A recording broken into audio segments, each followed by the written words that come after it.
মানে সর্দি আর ঠান্ডা বাতাস, এখানকার আবহাওয়া মনে হচ্ছে যেন আইসল্যান্ডে আছি।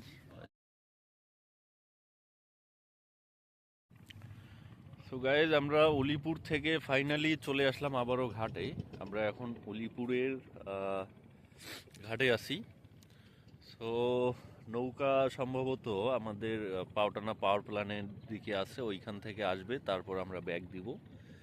সো এই মুহূর্তে আমরা ঘাটেই অপেক্ষা করতেছি। পুরা দৃশ্যটা যদি একবার দেখাই, একদম মনোমুগ্ধকর ভিউ। সূর্যটা একদম যেন মনে হয় যে হাত দিয়ে ধরা যাবে, একদম নিচে চলে আসছে, দেখতে পাচ্ছেন।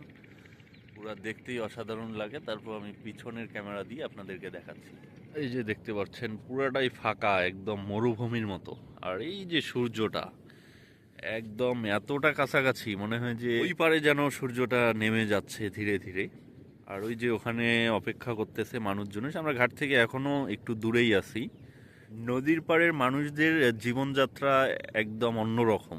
যখন পানি ভরপুর থাকে তখন দেখা যায় যে তাদের চলাচলের প্রচণ্ড রকম সমস্যা হয়ে যায়। আবার যখন পানি কমে যায়, যেমন এই যে এই দিকটা পুরাটাই আগে পানি ছিল, কিন্তু এখন কিন্তু নাই, বালুতে একদম পরিণত হয়ে আছে। তো এখানে তারা বিভিন্ন রকম চাষাবাদ করতেছে, সবজি চাষ করতেছে, আলু চাষ করতেছে, বিভিন্ন রকম চাষাবাদ তারা করে তাদের জীবিকা চালাচ্ছে। আর একটা ব্যাপার হচ্ছে, নদীর পাড়ে হঠাৎ করে আসলে যারা নদীর পাড়ে অভ্যস্ত না, তো খুব দ্রুতই আপনি, এখন শীতকাল চলতেছে, অসুস্থ হয়ে যাওয়ার সম্ভাবনা আছে। আমি অলরেডি পুরা দমে অসুস্থ হয়ে গেছি। মানে সর্দি আর ঠান্ডা বাতাস, এখানকার আবহাওয়া মনে হচ্ছে যেন আইসল্যান্ডে আছি। এই যে নৌকা অলরেডি চলে আসতেছে, আমরা রওনা দিব।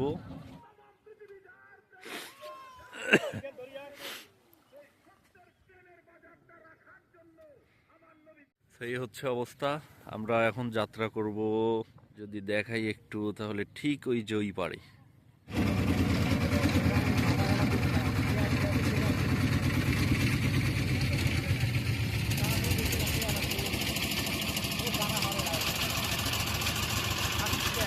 খুব দ্রুতই আসি গেলে মনে হয়, খুব দ্রুত আসি গেলে মনে হয়।